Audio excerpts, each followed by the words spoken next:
Bora para o ano letivo. Quem não é, seja bem-vindo, tá? A gente vai começar o ano falando sobre medicina baseada em evidências, né? Para que a gente possa desenvolver o clube, tá? Pesado aí o ar-condicionado. Desenvolver o clube da revista e os demais pontos, né, de evolução de vocês, tá? Hoje a gente tem duas formas de conduzir. Tá removido, né?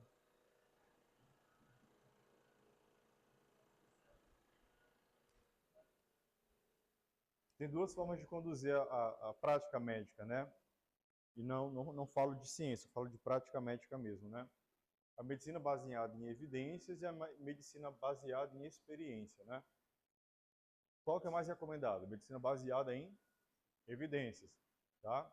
Que a gente tem níveis de recomendação, tem consenso de especialistas, etc. O que nos ajuda a evitar algumas práticas inúteis, né, da prática clínica diária. Mas a medicina baseada em evidências também tem o seu valor, tá? Obrigado, filho. Estava para voar, hein? Também tem o seu valor. Tem situações em que não existem respostas definidas na literatura, que vocês não vão encontrar em capítulo de livro, em artigo, em consenso, nem guideline, que alguém mais experiente vai conseguir sair daquela situação, tá? Mas isso tem que ser a exceção. No geral, a gente tem que executar a medicina baseada em evidências, tá? E isso torna o processo mais transparente, né, para colegas e pacientes, né? E também garante melhor apreciação da incerteza com mais segurança e controle. Então, normalmente, quando a gente vai desenvolver uma pesquisa clínica, a gente primeiro realiza uma pergunta, tá? Pelo método PICO. Busca a melhor evidência para responder aquela pergunta, avalia criticamente a relevância, a validade, a aplicabilidade, toma essa decisão baseada em evidências e audita o desempenho das decisões, né? Então, quando a gente pensa, por exemplo, né, no método PICO, a gente precisa pensar para responder uma pergunta. Na população certa, a intervenção que pode mudar o desfecho, a comparação, que seria o grupo controle, e o outcome, que seria o desfecho esperado, né? Então, sempre, toda pesquisa clínica, toda pergunta clínica precisa ter esses 4 pontos para responder, tá? Então, sempre que vocês estiverem diante de uma dificuldade na beira do leito para responder um dilema, vocês têm que pensar qual é a população estudada, qual é a intervenção proposta que eu tenho dúvida, com quem que eu compararia esse perfil e qual seria o desfecho esperado, né? Se a gente pensar em fonte de evidência e grau de recomendação, a gente pode buscar níveis de evidência, tá? Nível 1, 2, 3, 4 e 5. O que seria o nível 1? Nível 1 é meta-análise. Se perguntarem para vocês amanhã numa prova ou na vida, qual é a minha melhor fonte de evidência para responder uma pergunta clínica, vocês vão responder sem sombra de dúvidas, meta-análise. Tá? A meta-análise ela vai pegar como fonte vários estudos clínicos randomizados para responder aquela pergunta e comparar os dados, né, as populações desses vários estudos. Tá? Então, se perguntar qual a melhor fonte para responder uma pergunta, seria a meta-análise. Se perguntarem para vocês qual é a melhor forma de pesquisar a resposta, vocês vão responder estudo clínico randomizado duplo cego. Tá? Nível 2, pelo menos um estudo experimental randomizado, bem feito. Nível 3, pelo menos ali um quase experimental. Nível 4, não experimental. E nível 5, né, case report ou estudo observacional. E de acordo com a tua fonte, com o que você compuser, né, o seu pool de análise, você vai gerar um grau de recomendação. Onde é que vocês vão provavelmente ver graus de recomendação? Nas diretrizes e consensos de especialistas, tá? Que vão sentar vários especialistas diante de algumas perguntas que são elaboradas e eles vão buscar os níveis, né, de evidência para compor os graus de recomendação. Quando vocês olharem uma recomendação de diretriz de guideline nível A, isso quer dizer o quê? Que essa evidência é fortemente recomendada. Por quê? Porque o resultado dela é baseado em meta-análises. Nível B pode ser recomendado. Tá? Evidência com base em estudos tipo 2, 3 ou 4. Tipo C pode não ser recomendado ou deve se evitar. E tipo D não é recomendado. Tá? Você não tem evidência suficiente para recomendar ou não aquela intervenção. Então, dentro dessas diretrizes, né, a gente vai encontrar essa correlação entre níveis de evidência e grau de recomendação, tá? De acordo com o grau de recomendação aqui, baseado por essas evidências, tá bom? E a gente pode compor a pirâmide, como eu já expliquei para vocês, de meta-análise até chegar ali nos estudos de bancada, né? Então, quando a gente precisa desenvolver uma resposta clínica, normalmente uma resposta clínica ela é resultante de uma intervenção farmacológica, né? A gente primeiro começa com o que a gente chama de pesquisa de bancada. O que é pesquisa de bancada? É o estudo em não humanos. Placa, né, animais, etc. Estudos em não humanos. Uma vez que eu entendo que aquela correlação entre a medicação, a intervenção e o desfecho existe, eu vou para estudos observacionais. Né? Penso em intervenção em humanos para definir segurança de dose e dose terapêutica e depois consigo compor meta-análise e revisões sistemáticas. Né? Então, a pirâmide de evidências, normalmente para ser construída de conhecimento, é essa. Tá? Normalmente é essa. Do ponto de vista de pesquisa médica, né, normalmente se divide dessa forma. A gente tem o que a gente chama de pesquisa primária, que é a pesquisa de bancada, e a gente tem a pesquisa clínica. A pesquisa de bancada, pessoal, ela se divide em pesquisa básica, tá? Pesquisa clínica de bancada e pesquisa epidemiológica. O que seria pesquisa básica? É tudo aquilo que é fora do corpo humano, praticamente. E aí você vai pensar imagem, genética, bioquímica, laboratório, placa de Petri, genômica, etc. Tá? Quando a gente pensa em pesquisa primária clínica, a gente vem para os estudos em humanos, seja ele observacional, de corte prospectiva, retrospectiva, os estudos de fase clínica para liberação de vacinas e medicamentos, o epidemiológico e a pesquisa chamada de secundária, que é a composição desses achados aqui. São as meta-análises, as revisões sistemáticas, o simples de literatura, tá? Como eu falei para vocês, qual que é mais confiável? Meta-análise. Se eu não tiver meta-análise, eu vou perguntar se tem o quê? Pelo menos um estudo randomizado, tá? Se eu não tiver nem meta-análise, nem estudo randomizado, ou o que tiver for meio não puder responder minha pergunta, né? Aí você fica mais na base do achismo mesmo, tá? Alguns conceitos que a gente precisa entender. O primeiro deles é o risco absoluto, tá? O risco absoluto, pessoal, basicamente é a incidência. É o número de casos no grupo pelo número total de pessoas, né, que foram expostas ali, tá? O que seria a redução de risco absoluto? É o risco absoluto no expostos menos os não expostos. E o NNT? Isso aqui cai em prova, tá? O NNT, pessoal, é o número necessário para tratar. É o inverso, né? 1 sobre a redução de risco absoluto, tá? O NNT ele é muito usado para definir política pública, certo? Política pública. Por exemplo, vocês, enquanto governantes, vocês comprariam uma medicação que custa R$5.000, se o NNT dela fosse de 1 para 10 mil e botaria no SUS? O que o NT de 1 para 10 mil quer dizer? Que a cada 10 mil pessoas que usam aquela intervenção, aquele remédio, uma é beneficiada. Comprariam? Não. E se fosse uma droga barata e que o NNT fosse 10? 1 para 10, ou seja, para cada 10 pessoas, uma vida é salva com aquela medicação.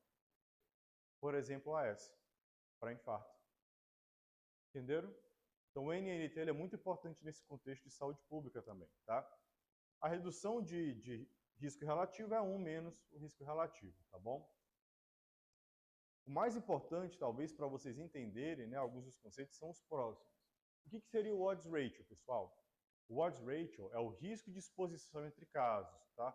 Dividido pelo risco da exposição nos controles. O que isso quer dizer? Se o meu odds ratio for igual a 1, foi jogar cara e coroa. Não teve nenhum impacto do ponto de vista de desfecho, tá? Sensibilidade e especificidade. Todo mundo entende isso daqui bem? A sensibilidade, pessoal, a gente mede os positivos, tá? Medidos, dividido pelos reais. Ele é mais amplo, ele abraça mais a sensibilidade, tá? Ele quer pegar todo mundo.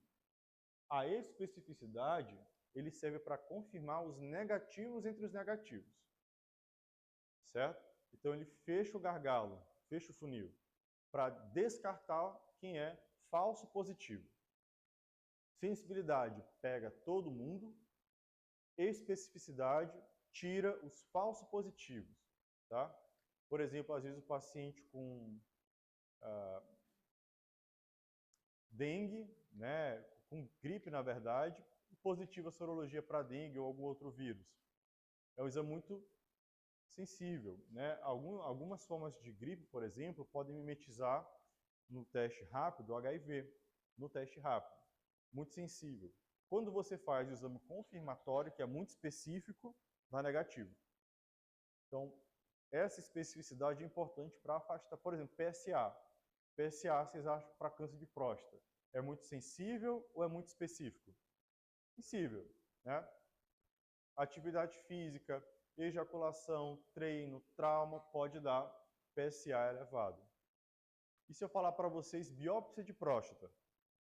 É sensível ou é específico? Específico. Eu peço biópsia de próstata para todo mundo de cara? Eu rastreio com um exame de alta sensibilidade e baixo custo, e desses que são positivos, eu afunilo para biópsia, entenderam? Ultrassom de próstata, etc. Mais ou menos isso, racional.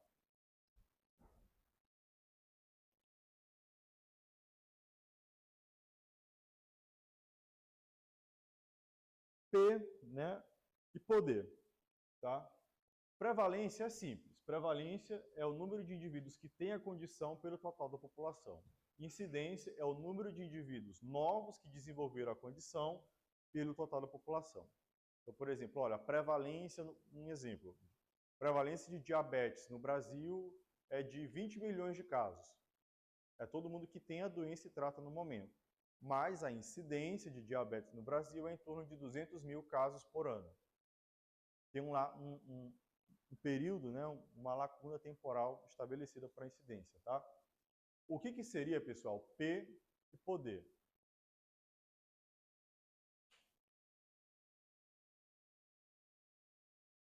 O poder, pessoal, tá? Melhor no outro slide. Não vai confundir você. O P, pessoal, ele é muito superestimado, normalmente nas pesquisas, tá? Então, quando vocês forem avaliar um trabalho, não se baseiem só pelo valor de P, para dizer se o estudo presta ou não. Não é assim que funciona, tá? A gente precisa avaliar outros fatores, outras variáveis. O P, valor, é o chance de erro do tipo 1. O que isso quer dizer? É a chance do resultado ter sido ao acaso, ou de obter o resultado quando a hipótese nula é verdadeira. O que isso quer dizer? O P, pessoal, é o risco que eu tenho de encontrar um desfecho clínico que não existe na realidade. Certo? Por exemplo, eu testo uma medicação nova e eu quero dizer que aquela medicação baixa a febre. O P é o percentual de chance que eu tenho da febre ter baixado sozinha, mas eu dizer que a medicação baixou, que tem impacto. Normalmente, qual é o risco tolerável nos estudos para aceitar esse tipo de risco? 5%. Por isso que o P, quando vocês vão pegar um artigo, idealmente tem que P menor que quanto? 0,05. O que isso quer dizer quando eu digo que o P tem menos do que menor que 0,05? Eu estou dizendo que aquela análise que foi feita considerou um risco de, no máximo, quanto? 5% daquele resultado ter sido obra do acaso, ter sido uma coincidência, não ter sido de fato um impacto. Quanto menor o P, maior é o impacto que aquela afirmação teve. Tá? Ou seja, o P, pessoal, é a chance de o quê? Rejeitar, isso pode, na prova de vocês, deve cair mais ou menos assim. É a chance de eu rejeitar a hipótese nula quando ela é verdadeira. Ou seja, eu rejeito a nulidade daquela comparação, daquela análise, daquele teste, quando a hipótese nula ela era verdadeira. Era obra do acaso, era jogar a moeda para cima, cara e coroa. O poder do estudo, pessoal, é a chance de rejeitar a hipótese nula quando ela é falsa. É o contrário. A minha intervenção teve modificação no desfecho, mas o teste que eu usei não conseguiu encontrar isso. Era como, por exemplo, se eu fizer paracetamol aqui em 10 pessoas com febre, vocês acham que vai baixar na maioria? Pela experiência de vocês, baixa rápido e bem a febre? Baixa. Imagine se eu fizesse um estudo para retestar isso e desse que o paracetamol não baixou a febre de forma estatisticamente significante. Vocês iam estranhar, não iam? Provavelmente foi um erro que? No poder. É a chance de eu rejeitar quando ela é falsa. Idealmente, pessoal, a gente tolera 20% dessa chance, tá? De falso negativo. Por isso que normalmente você vai ver o P de 5% no máximo e o poder ali acima de 80%. Que é o poder do estudo de rejeitar, tá, corretamente a hipótese nula quando ela é falsa. Ok? Ficou muito confuso? A gente vai entender melhor daqui a pouquinho. Falando um pouquinho sobre pesquisa clínica, né, do ponto de vista de ensaios clínicos, tá, existem essas 4 fases. Quem viveu o Covid lembra da polêmica das vacinas de fase 1, fase 2, fase 3, etc. Né? Então, a fase pré-clínica é aquele estudo de bancada, testando tudo que poderia impactar no desfecho. Fase 1 é para determinar segurança, se aquilo não é uma medicação extremamente tóxica para o organismo humano ou animal. Fase 2 é dosagem. Eu já sei que a droga não mata de cara, mas eu preciso achar qual é a dose terapêutica e qual é a dose limite para morte, né? Só um instante. Alô? Oi, Michel.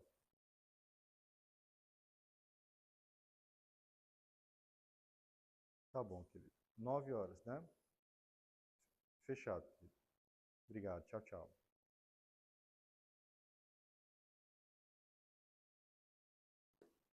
A fase 3 é para avaliar a eficácia, né, o que dura alguns anos, né, algo de imediato. E a fase 4 é que a maioria das medicações que vocês tomam hoje se encontra, que demora anos para acompanhar. E aí depois de 10, 20, 30 anos é que você vai ter um estudo de fase 4. Por exemplo, algumas associações que o pessoal começa a fazer, né, entre losartano e câncer, omeprazol e demência, mas isso demora anos, depois que muita gente já foi exposta, muito tempo. Esse é o problema, tá? Normalmente, as drogas, as vacinas, elas são liberadas a depender da urgência, da necessidade aqui, tá? Quando eu tenho pelo menos segurança da droga e da dose. Antes disso aqui não dá para liberar, tá? Nunca antes da fase 3, porque você não sabe nem qual é a dose certa terapêutica ou a dose letal para aquele indivíduo, tá? Então, dentro dos conceitos importantes para vocês analisarem o estudo, um deles é o odds ratio, o outro é o P, o outro é o poder, e a gente vem para cá para um outro ponto que é o intervalo de confiança, tá? Então, anotem aí, odds ratio, P, poder, intervalo de confiança. O que é um intervalo de confiança? É um intervalo dentro do qual o meu resultado é encontrado, usando aquelas regras de erro do tipo 1 de 5% e de poder de, no máximo, 20%. Tá? Se eu repetir ao infinito aquele mesmo teste dentro daquele intervalo de confiança, ele tem que ser positivo em pelo menos 95% das vezes. Tá? Isso é intervalo de confiança. Então, quando vocês olharam numa pesquisa, num artigo, intervalo de confiança de 95%, o que isso quer dizer? Que se eu repetir 1 bilhão de vezes o mesmo teste, fizer a mesma coisa, vai cair 95% das vezes dentro daquele intervalo que foi identificado. Esse é o intervalo de confiança. E qual é a dica para vocês? Se vocês pegarem um intervalo de confiança muito grande, tipo de menos 10 a mais 30, de menos 5 a mais 10, grande, tá? Isso quer dizer o quê? que houve muita variância na tua amostra. O estudo teve uma amostra pequena. Tomar cuidado para não interpretar aquilo como verdade, aquele resultado que pode ser falseado. Quando a gente fala isso, tem pincel aí, Carlos? Por favor. Por favor, não tienes? Lástima. Alguém tem pincel, gente? Sempre tem alguém que tem pincel. Obrigado. Por exemplo, vocês estão fazendo um estudo de uso de ceftriaxona em idosos com pneumonia. Só que aí vocês pegaram 10 pacientes.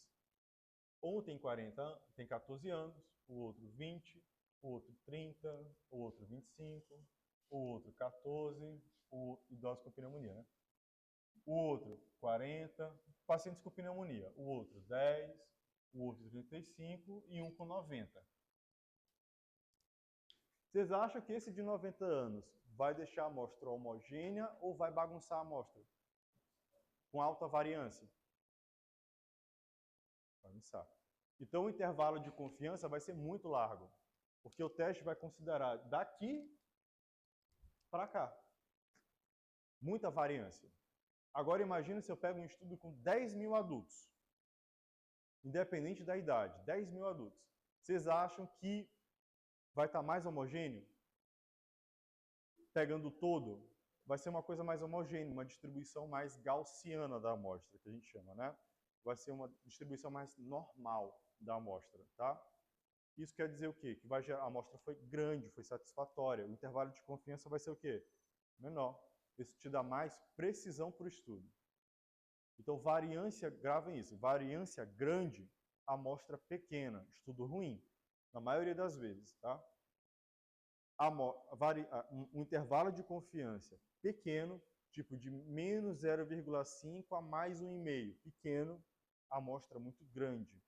Um estudo muito representativo, uma confiabilidade bem maior. Dois outros conceitos que vocês têm que entender é o intention to treat e o per protocol, tá? O que é um estudo intention to treat? Eu tive a intenção, mas não executei, tá bom? Ou seja, caiu na rede, é peixe. Tá?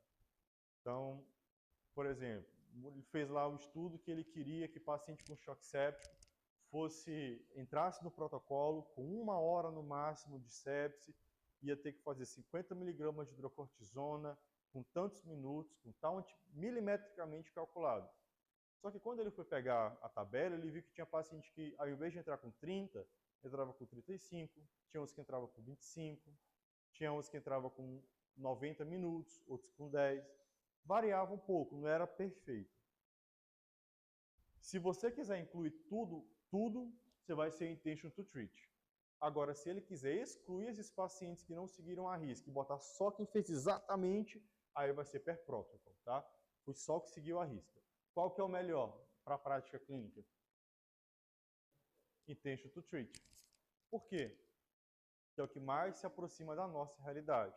Vocês acham que no hospital entra tudo milimetricamente no horário? Calculado certinho, de alarme? Não entra. Às vezes atrasa um pouquinho, às vezes adianta um pouquinho. Às vezes, ao invés da técnica fazer os 50 miligramas, ela fez 40 e tirou. Ou seja, tem variação. Então, o que mais se aproxima da nossa realidade é esse aqui, tá? O intention to treat. Per protocol, que é aquele que seguiu o protocolo à risca, costuma não trazer resultado. Normalmente, o que vocês vão ver nos grandes estudos? Análise per protocol, aí ele vai fazer um textão dizendo que não achou nenhuma diferença. Depois ele coloca, na análise intention to treat, encontrou tal diferença, ou o contrário. Então, sempre tenho esse cuidado de olhar as duas formas de enxergar a população, a amostra. Uma seguindo a risca e uma que tentou seguir, mas não conseguiu. Tá? Qual que eu confio mais? Essa.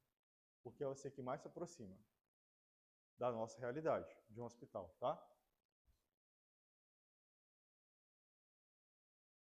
Então, recapitulando, o erro do tipo 1, que é o do falso positivo, ele é avaliado pelo p-valor. Ou seja, a hipótese nula existe, mas ela é o quê? Rejeitada. O que é a hipótese nula, gente? A hipótese nula é de que aquela tua intervenção droga, cirurgia, não teve, bulhufas impacto. Essa é a hipótese nula, tá bom? E durante a formulação da pesquisa clínica, vocês podem fazer as duas perguntas. Ou que ela é verdadeira, a hipótese clínica de vocês, ou que ela é falsa. Então, vocês podem fazer, por exemplo, vou fazer um estudo em que a minha hipótese clínica é que o paracetamol, o acetaminofeno, reduz a temperatura em pacientes com febre. A minha hipótese é de que a hipótese nula ela é o quê? Falsa. Eu vou fazer um estudo para rejeitar a hipótese nula. Mas também pode ser o contrário. Pode ser um estudo dizendo que a comparação de fazer meropenem em bomba ou infusão normal não tem diferença nenhuma. É só aumenta custo. Ou seja, eu vou tentar dizer que a hipótese nula ela é verdadeira. E eu vou fazer um estudo para achar a hipótese nula. Então, a hipótese nula ela vai variar de acordo com o que você quer fazer na pesquisa. Seja para aceitar ou para rejeitar a hipótese de nulidade. O erro do tipo 1, que é avaliado pelo P, ele quer ver o quê? Se aquele estudo, aquele teste, encontrou um resultado que não existe. Uma diferença que não existe, tá? Que é o alfa. Normalmente, a gente tolera no máximo quanto? 5%. Ou seja, o meu P ele tem que ser menor do que 0,05. O poder, que é o erro tipo 2, é para pegar quem? O falso negativo. É quando a intervenção tem diferença, mas o meu teste que eu usei foi errado e eu não consegui achar. Deu que a hipótese nula é verdadeira, mas ela é falsa. Isso é falso, tá? Que é o beta, normalmente 20%, que é o que a gente tolera. Então, quais são os determinantes que a gente leva em consideração para compor o tamanho amostral? Existem vários cálculos, várias formas de você calcular o tamanho de amostra, tá? Normalmente, o que eu preciso colocar no meu preset do teste que eu vou usar? Alfa menor do que 5%, que é o erro do tipo 1. Beta menor do que 0,2, que é o máximo que eu tolero para um erro do tipo 2, tá? Seleciono o meu teste adequado, analiso a variância da população e o tamanho do efeito, tá? Quando eu avalio sobrevida, as curvas que eu mais costumo utilizar são as curvas de Kaplan-Meier, tá? Que é para a curva de sobrevivência ao longo do tempo. Então, sempre que você quiser comparar sobrevida e tempo, vocês vão usar Kaplan-Meier. Quando eu quiser saber qual é o melhor exame para achar determinado diagnóstico, eu vou usar normalmente a curva ROC, analisando a área sobre a curva dela, tá? Como é que a gente olha isso ao longo do tempo? Por exemplo, aqui é uma Kaplan-Meier, feia, mas eu tenho que mudar esse slide. O que é a Kaplan-Meier? Eu pego aquela população, eu quero medir mês a mês. E eu vou, no mês 1, quantos por cento estavam vivos? 100%. No mês 2, foi baixando. No mês 5, 70% estavam vivos. Só que eu vou comparar dois grupos, o intervenção e o controle. E eu vou olhar, com 6 meses, quem morreu mais? O que eu fiz o tratamento ou o que eu não fiz? É assim que a gente usa a curva Kaplan-Meier, tá?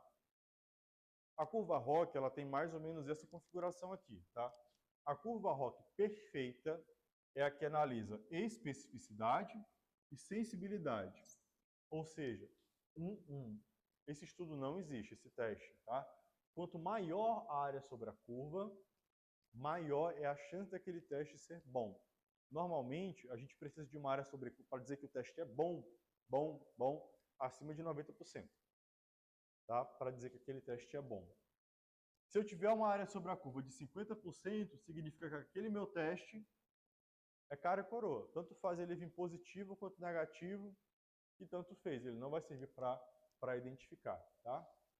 Até aqui tudo bem? Então, por exemplo,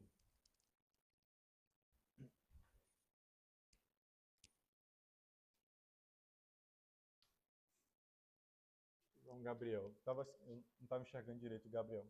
Está aparecendo outro nome.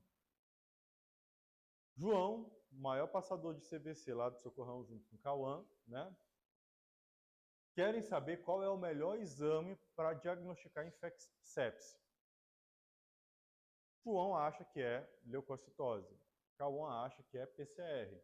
Tá? E aí, Murilo teve a ideia de fazer um estudo para comparar ele comparou a sensibilidade e especificidade usando os testes e vai descobrir qual é o melhor exame, usando especificidade e sensibilidade. Tá? Viu-se que o leucograma estava mais ou menos aqui, com uma área sobre curva de 72%, e que a PCR estava aqui, com uma área sobre a curva de 82%. Só que ele viu ainda que se eu usar os dois juntos, PCR mais leucograma positivo, vai dar aqui que daria 91%. Né? E aí? O que Murilo responderia se perguntassem para ele então? Qual é o melhor exame? Qual a melhor estratégia para rastrear sepsis? Os dois juntos, que daria uma área sobre a curva melhor. Entenderam? Ou quando for algum revendedor farmacêutico, representante comercial, dizer para vocês que chegou com um novo método de diagnóstico point of care. O novo exame que saiu, proxistitonina, que ele diz que é melhor do que a procalcitonina, saiu agora e é bum no mercado. Aí você, como uma pessoa inteligente, vai perguntar o que para ele? Ele vai chegar lá com um monte de testes de não sei o que para você comprar. Aí você vai perguntar só uma coisa para ele. Qual é a área sobre a curva do teu exame em pelo menos um estudo randomizado? Ah, deu 81. Ele é a Procal 98.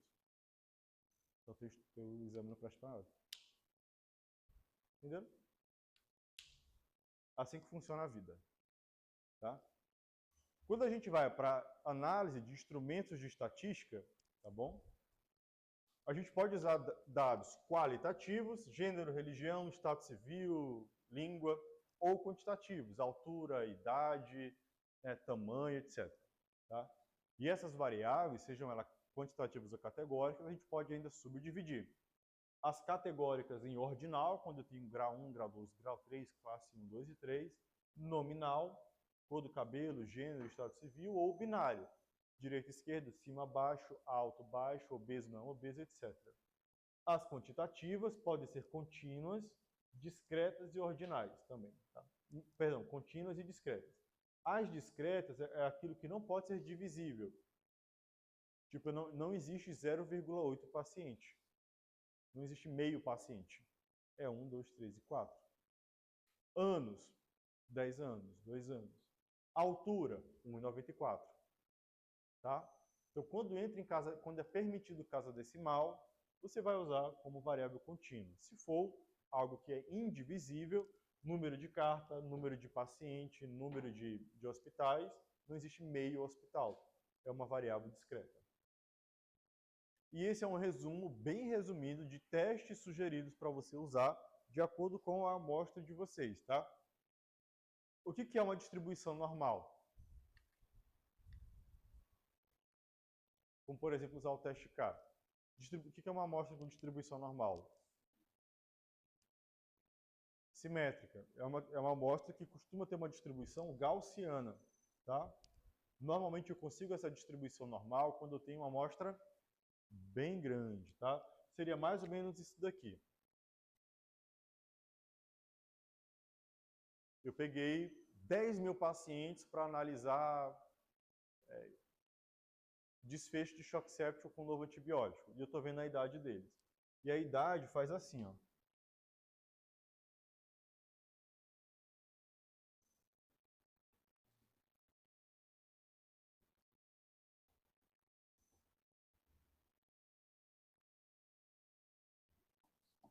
Vejam que nos extremos tem mais ou menos do que o centro. Bem menos. Isso é distribuição gaussiana ou distribuição normal. Determinados testes eu vou usar. Normalmente eu encontro isso aqui quando eu tenho amostras grandes com uma variância pequena consecutivamente. Agora, se eu pego outra população e está assim, ó,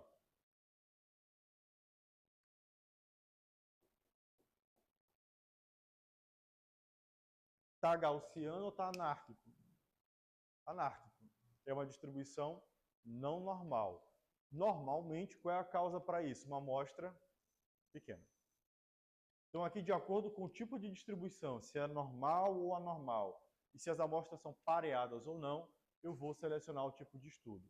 O que é uma amostra pareada? É que uma depende da outra. Por exemplo, antes e depois. Certo? Eu quero analisar se eu fizer paracetamol em 50 pessoas, a febre vai baixar. Eu pego 50 pessoas com febre, que é o meu grupo pré, dou paracetamol e analiso depois, é o meu grupo pós. Essas amostras são pareadas? Sim ou não? Porque uma depende da outra. São as mesmas pessoas.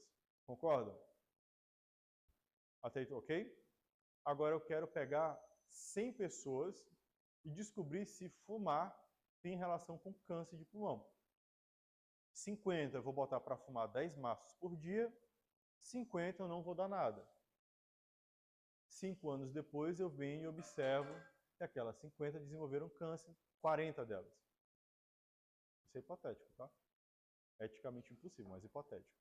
Uma amostra depende da outra? Não, elas não são pré e pós ali. São amostras não pareadas, são amostras diferentes, concordam? Então, sempre que o resultado for pré e pós, depender do outro, eu considero como uma amostra pareada, são dependentes, tá? E aí, de acordo com isso, eu vou montando os meus testes aqui sugeridos, tá bom? Dentro da estatística descritiva, ela é extremamente importante. Todo resultado, né, de um estudo, ele precisa começar trazendo a estatística descritiva. O que é estatística descritiva? É aquilo que você faz rapidinho com o Excel. Média, mediana, moda, tá? Variância, desvio padrão, intervalo interquartil. Ó, aqui perdi tempo, né? Aqui você tem um exemplo de distribuição gaussiana, que seria normal, e aqui você vê distribuição não gaussiana, uma amostra anormal, não normal. Já é um outro tipo de teste estatístico que eu vou ter que usar, tá?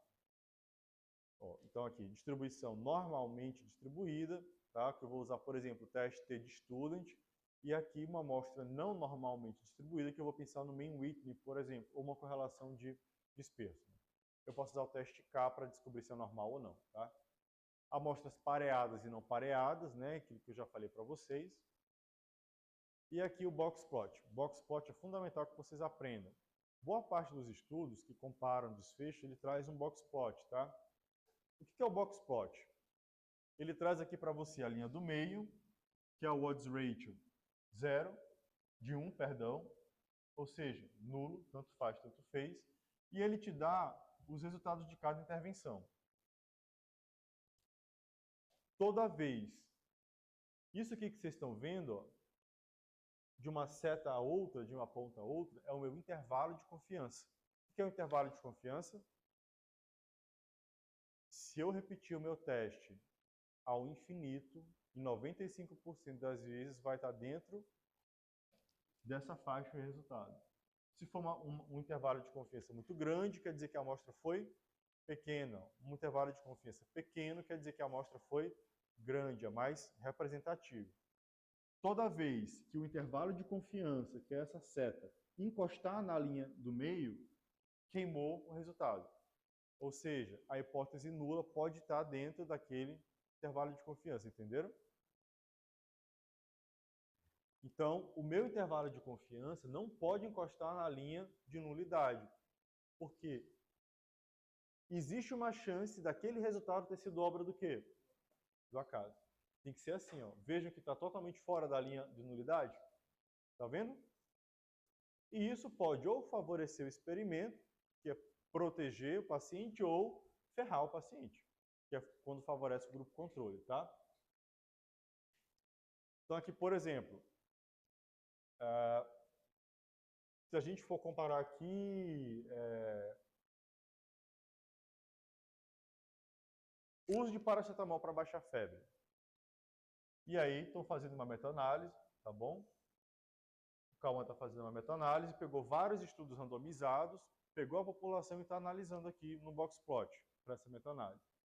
Ele pegou esse estudo aqui de 2007. Pessoal, o intervalo de confiança encostou na nulidade? Esse aqui, Esse aqui não encostou. Encontrou uma diferença estatisticamente significante. E esse aqui? No final, esse losango aqui, ele vai pegar todas as populações e fazer um estudo em cima delas, que vai dar esse resultado. O losango encostou ou não? Ou seja, em uma análise integrada, com todas as evidências, tá? Levando em consideração o intervalo de confiança de quanto? Ou seja, se eu repetir 1 bilhão de vezes ao infinito o teste, em 95% das vezes vai estar dentro desse intervalo de confiança, quer dizer o quê? Que protege o paciente, encontrando desfecho positivo nesse caso, tá? Tem outros exemplos, tá? Aqui é para definir intervalo interquartil, é menos usado hoje em dia, só para alguns tipos muito específicos de estudo, tá? Vamos ver esse exemplo aqui.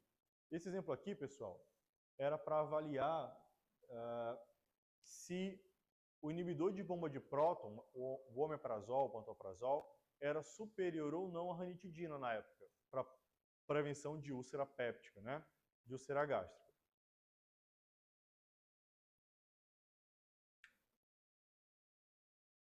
Qual o intervalo de confiança foi usado? O que quer dizer isso aqui? Se eu repetir o teste ao infinito, em 95% das vezes o resultado correto vai estar dentro daquele intervalo. Vamos procurar agora o intervalo. Esse é um dos pontos. Vamos procurar agora o intervalo de confiança. Cadê o intervalo de confiança? De 0,2 a 0,5 é o intervalo de confiança. Grande ou pequeno? Hã? Muito pequeno. De 0,2 a 0,5. É muito pequenininho. Tá? Intervalo de confiança é quando você tem 5, 10 ou mais pontos. Tá? 0,2 a 0,5. Muito pequenininho o intervalo de confiança. O que isso diz para mim? Quando o intervalo de confiança é pequeno. Que a minha amostra é grande. Ou seja, eu usei uma população grande. Consequentemente, a minha variância vai ser o quê? Pequena. O meu estudo ele é mais confiável. Entenderam? Isso é só analisando o intervalo de confiança. Vamos analisar agora P e poder. O P foi 0,0001. É muito baixo. Isso quer dizer o quê? Que a chance desse resultado ter sido obra do acaso foi de quantos por cento? 0,1%. É muito pouquinho. Ou seja, realmente esse resultado, ele rejeita a hipótese nula quando ela é verdadeira. Esse resultado aqui não foi obra do acaso. É um dado confiável. Né? Vocês estão entendendo? Como diria o professor, me fez entender?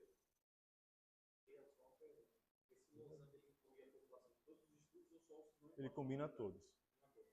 Ah, esse aqui tinha 1000 pacientes. Ele pega os dados, ele sai pedindo para todo mundo. Me dá a tabela do teu, me dá a tabela do teu, do teu. Ele bota tudo numa tabela só. Milhares de pacientes. Isso é a meta-análise. João, eu vi que você fez o estudo aqui comparando paracetamol com açúcar para baixar febre. Me manda a tua tabela? Mano. Murilo, me manda a tua com 5.000 pacientes. E aí, os autores que forem aceitando, vão mandando. Ele pega todas as tabelas, junta numa só, aí ele faz um estudo com 10.000 pacientes. Aí, baseado nesse tabelão, ele faz isso aqui. Tá? E aqui, pessoal, se a gente for para o box plot, levando em consideração o intervalo de confiança de 95% com um P de 0,001, uma amostra grande, uma variância pequena, ele tocou a nulidade ou não? Não tocou. Ou seja, ou ele favoreceu o paciente ou ele piorou o paciente. Nesse caso, ele favoreceu quem? O inibidor de bomba ou a ranitidina? Bomba. Tá? Vocês entenderam? Certinho? O que isso quer dizer aqui, então, pessoal? Analisando essa pesquisa, esse estudo, vocês teriam confiança para dizer o quê? Qual é a melhor droga para prevenir úlcera péptica em pacientes? Aí, por quê? Porque em uma meta-análise, levando em consideração vários estudos, com intervalo de confiança de 95% e um intervalo de confiança super pequenininho, ou seja, realmente uma amostra muito grande, encontrou com um P de 0,001, tá? Menos de 0,1%, que A hipótese de nulidade foi rejeitada. Levando em consideração o odds ratio aqui de 1, tá? Favoreceu de fato o pantoprazol. Pegaram mais ou menos?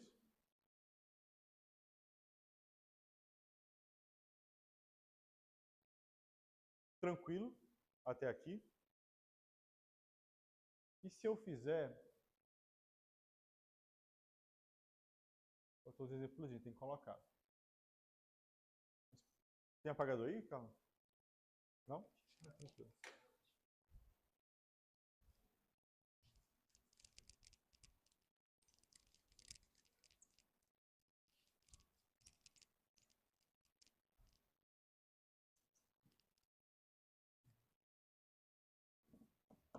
Coloca só para mim aí, cara, no Google. ART, A-R-T, trial, tá acabando, gente. ART, trial, Kaplan-Meier.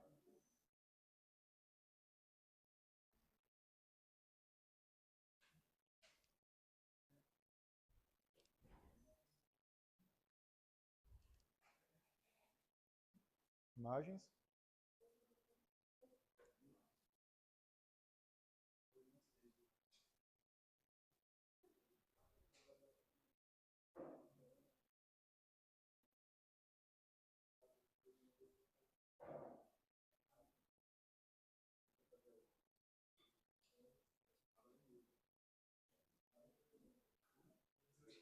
Esse aqui é qual?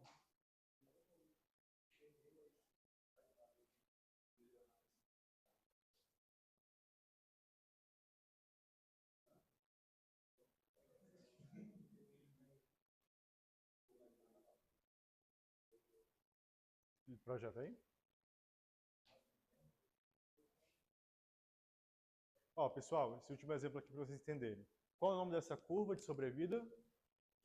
Kaplan-Meier, uma curva de sobrevida, né? E ele quer saber, esse autor aqui do New England, se essa droga, o pembrolizumab, que é um imunobiológico, melhora a mortalidade, né, reduz mortalidade ou não em pacientes com determinado tipo de câncer. Aqui os meses de randomização, 0, 6, 12, 18, nananã. Intervalo de confiança normalmente de quanto? O que isso quer dizer? Que se eu repetir 1 bilhão de vezes, né, o resultado vai estar dentro daquele intervalo de confiança ali, tá? A razão de risco, né, para a progressão à morte foi 0,73. O intervalo de confiança de 0,59 a 0,9. Isso quer dizer o que? Um intervalo de confiança pequenininho. Que a minha amostra foi grande, ou seja, a variância foi pequena. O estudo é mais confiável. Quanto foi o P? 0,003. Isso quer dizer o quê? Que a chance do meu resultado ter sido obra do acaso, o erro do tipo 1, foi de quantos por cento? 3%. Mínimo. Qual é o nosso limite? 5%. Né? E olhando para a curva, pessoal, em um ano, eu olho para a curva, sempre olha para a curva, mas olha para cá. Porque você pode olhar a curva e está parecendo que tem diferença, quando você vem para cá está tudo uma loucura. Se eu olhar para a curva em um ano, aqui, em um ano de droga, qual é o grupo que tinha maior sobrevida? O grupo controle, que tinha ali em média 50% de sobrevida, né? Ou o grupo que usou a droga, que tinha ali em torno de 65%? Hã? Se eu olhar só a curva, eu vou dizer o quê? Olha, em um ano, a sobrevida de quem usou a droga foi 15% maior. Só que eu tenho que confirmar onde? Aqui. E realmente, com intervalo de confiança de 95%, o intervalo de confiança pequeno, o que me diz que a minha amostra foi muito grande, levando em consideração desse resultado aqui ter sido obra do acaso de apenas 3%, ou seja, estudo com relevância estatística, tá? A razão de proteção, né, para a progressão da doença foi de 0,73. Ou seja, essa droga funciona ou não para reduzir mortalidade? Quem acha que concordaria em tomar a droga? Ou prescrever ela?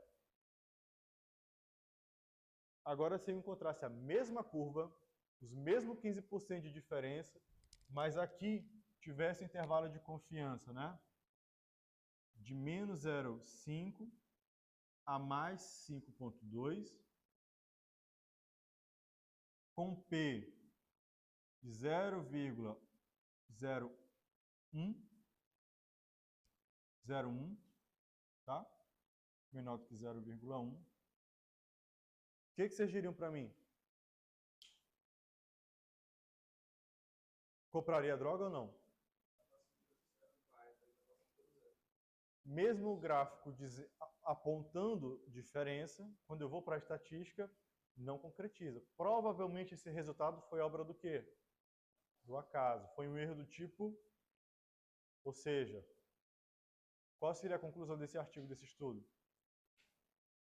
Não existe superioridade no tratamento usando tal droga para a redução de mortalidade no câncer. Ou seja, não compraria essa medicação, não indicaria esse tratamento. Entenderam? Dúvidas? Do P. Do P e do intervalo de confiança também. Um intervalo grande para um estudo desse indica muito. Provavelmente a amostra foi muito pequena para você tirar uma conclusão acertada. Talvez, se fosse uma amostra muito grande, o teu P tivesse sido melhor. Tá? O P é diretamente ligado, pessoal, ao tamanho da amostra. Tá? Às vezes, isso é importante vocês terem noção. Por isso que é importante calcular tamanho amostral para determinados estudos. Às vezes você faz na doida, eu quero medir de 100 pacientes. Aí você mede de 100 e dá um P de 0,1. Fica triste. Quando você faz o cálculo amostral, você descobre que para achar aquela intervenção, tu tinha que ter ali pelo menos 1000 pacientes, entendeu?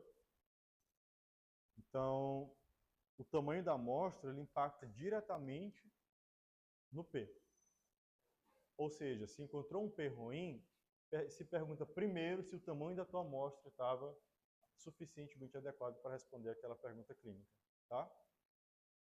Em resumo, para vocês irem embora, para vocês analisarem um artigo científico minimamente de forma criteriosa, vocês têm que entender o que é P, poder, odds ratio, intervalo de confiança, per protocol, intention to treat, curva ROC, curva de Kaplan-Meier.